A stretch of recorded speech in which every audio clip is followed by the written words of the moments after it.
मैंने उल्टा गा दिया ना। सही बात है। लल्ला की दादी अरे है मालिनी दादी की तरह दादी आगे कहाँ भागी बूढ़ी दादी। आज हमको लग रहा हमारी किस्मत बड़ा बड़े कलम लिखी गई है। आगे बाबू कि लल्ला की दादी अरे है मालिनी दादा है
अरे लल्ला की मम्मी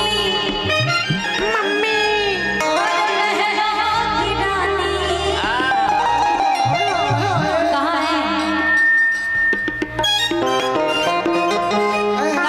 बड़ी कंजूस वाली रहे। कहाँ हो माँ? अरे लल्ला की मम्मी अरे की रानी अरे पापा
मामा है